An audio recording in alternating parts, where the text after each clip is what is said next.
Hormuz, the strait that trapped 7 U.S. presidents. 7 American presidents tried to solve the Iran problem, none succeeded. Now Donald Trump is facing the same narrow strip of water that trapped them all, the Strait of Hormuz. It carries 1/5 of the world's oil, and Iran can close it with a drone. This is the story of why America's most powerful military keeps losing leverage in the world's smallest strategic corridor, on a quiet Good Friday in the West Wing, as aides shuffled between situation rooms and satellite feeds. The United States rediscovered a lesson it has spent half a century trying not to learn: Iran is not a crisis to be managed. It is a test of presidential psychology. When news arrived that an American plane had been shot down over Iranian territory and 2 pilots were missing, Donald Trump erupted less in Tehran than in Europe. "Europe isn't helping," he repeated, according to officials familiar with the episode. The complaint was revealing.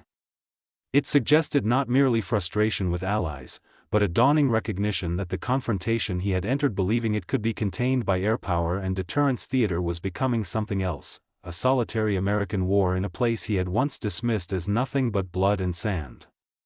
Mr. Trump is not the first American president to discover that Iran has a peculiar talent for humbling strategic assumptions.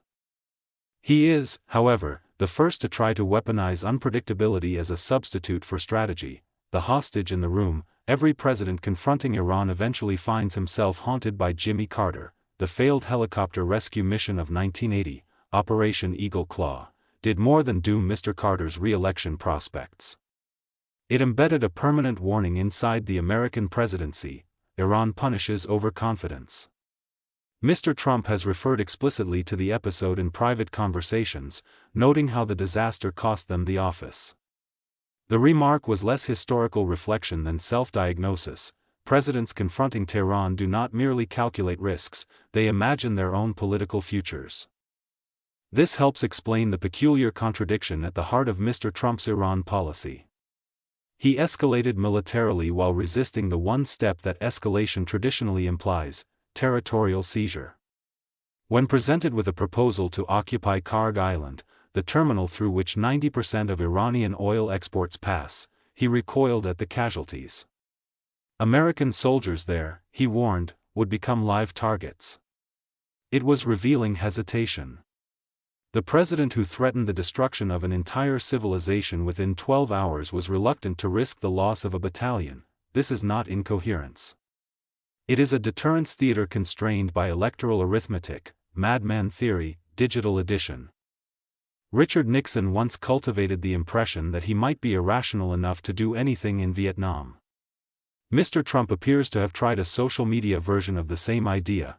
After a risky rescue operation retrieved the downed pilots, the president issued an Easter morning ultimatum to Iran: reopen the Strait of Hormuz or live in hell. He appended an Islamic invocation, "Thank you, Allah," which startled Republican lawmakers and Christian leaders alike.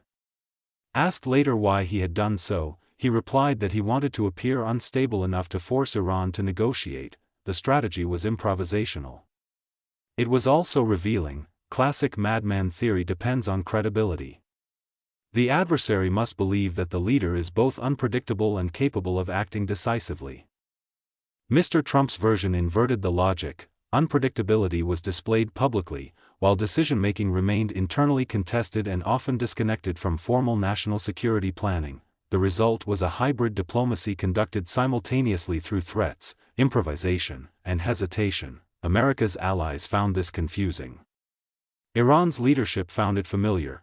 Netanyahu's briefing and the seduction of short wars. Mr. Trump entered the presidency promising to end America's forever wars. Yet after a persuasive February briefing from Israel's Prime Minister, Benjamin Netanyahu, and repeated conversations with close advisors, he became convinced that American air and naval power could finally solve the Iranian problem that had frustrated 7 earlier presidents. This conviction rests on a persistent illusion in American strategic thinking, that technological superiority can compensate for political complexity. The United States has repeatedly proved its ability to destroy infrastructure, suppress air defenses and disrupt command networks. It has rarely proved the ability to shape the political consequences that follow. Iran, unlike Iraq in 2003 or Serbia in 1999, is not a regime dependent on a single coercive center. It is a layered security state with decentralized proxies, redundant command structures, and a strategic doctrine built explicitly around absorbing punishment while raising costs. Short wars against such systems tend not to still be short. Hormuz, the narrowest choke point in globalization. Before hostilities began, Mr. Trump assumed that Tehran would hesitate to close the Strait of Hormuz, or that if it tried, American forces could quickly reopen it. Instead, shipping traffic stalled almost at once after bombing began. The president was astonished by how easily the artery of global energy commerce could be constricted. One person with one drone could close it, he complained later. He was not wrong. 1/5 of the world's oil supply transits the strait. Its vulnerability lies not in geography but in asymmetricality. Iran does not need to control the waterway. It merely needs to make insurers nervous. This distinction has strategic consequences. The United States can dominate sea lanes. It cannot compel confidence in them. Markets understand this faster than governments do. By early April, petrol prices in America had already risen sharply, and energy executives warned that risk premiums would remain underpriced. The White House attempted reassurance. Traders preferred caution. Wars in the Gulf rarely remain regional because oil never does. The loneliness of escalation. Mr. Trump expected allies. Instead, he met hesitation. European governments declined to take part militarily.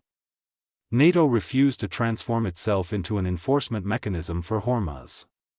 Britain delayed permission for American use of certain bases. Mr. Trump left a meeting with NATO's Secretary General Mark Rutte, concluding it had been a waste of time. The pattern is familiar. European allies support deterrence. They resist entrapment. Washington, by contrast, tends to assume that alliance credibility requires alignment in crisis. When that assumption fails, presidents interpret reluctance as disloyalty rather than prudence. In this case, the divergence reflected not anti-American sentiment but strategic memory. Europe remembers Iraq. Iran remembers everything. A war longer than 6 weeks. The administration had initially suggested that the campaign might last 6 weeks. The timeline passed quietly. The ceasefire that followed proved fragile. Iran's leadership hardened. Shipping remained disrupted. Short wars often end this way, not with defeat, but with duration. The longer a conflict persists, the more its center of gravity shifts. Military goals become economic burdens. Tactical successes become political liabilities. Markets begin to price permanence instead of contingency. Mr. Trump found himself precisely confronting the scenario he had campaigned against: a Middle Eastern operation that resisted closure. Presidents rarely notice the transition when it happens. Historians always do. Between gasoline and geopolitics, by late March, even before the plane incident, Mr. Trump had quietly instructed negotiators to explore renewed talks with Tehran. This was not capitulation. It was arithmetic. The closure of Hormuz threatened to tighten global supply chains and inflate domestic fuel prices. Economic pressure at home began to compete with military aims abroad. American presidents confronting Gulf crises eventually meet the same equation. How much geopolitical leverage is worth $1 at the pump? The answer is rarely stable. Iran understands this better than almost any other adversary the United States has faced. It does not need battlefield victories. It needs endurance and leverage over energy markets. Time, in such contests, becomes a weapon.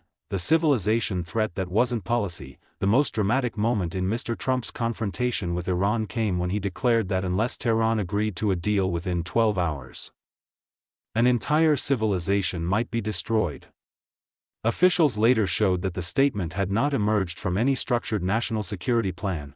It was a message without machinery. This distinction matters. Threats work when adversaries believe they are embedded in institutions capable of carrying them out. They fail when they appear as improvisations detached from policy. Iran's leadership has spent decades studying American signaling. It distinguishes between rhetoric and mobilization with considerable sophistication. Ultimatums without mobilization are theater. The presidency versus the strait. The deeper story of Mr. Trump's Iran campaign is not military. It is institutional. American presidents enter Middle Eastern crises believing they can compress time, decisive strikes, rapid escalation dominance, quick negotiations, swift exit.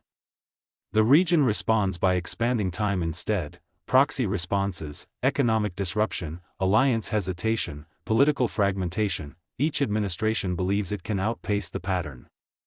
None has. Mr. Trump's innovation was to try to substitute psychological unpredictability for strategic coherence. He hoped volatility itself would become leverage. Instead, it exposed a structural truth about American power in the Gulf: unpredictability deters only when backed by alliances. Patience, and credible escalation ladders. Absent those, it becomes noise, blood, sand, and arithmetic. Mr. Trump once described the Middle East as a place of blood and sand. The phrase sounded dismissive. It was also unintentionally correct. Blood is casualties, American and otherwise, which presidents fear politically even when they accept them strategically. Sand stands for geography, terrain that absorbs intervention without surrendering control. Iran combines both with something more dangerous still: time. The United States can win battles there.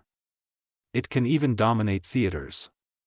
What it has never managed is closure. That is the puzzle that confronted Jimmy Carter, Ronald Reagan, George Bush Sr., Bill Clinton, George W. Bush, Barack Obama, and now Donald Trump. 7 presidents entered the Iranian problem believing it was manageable, all discovered it was structural.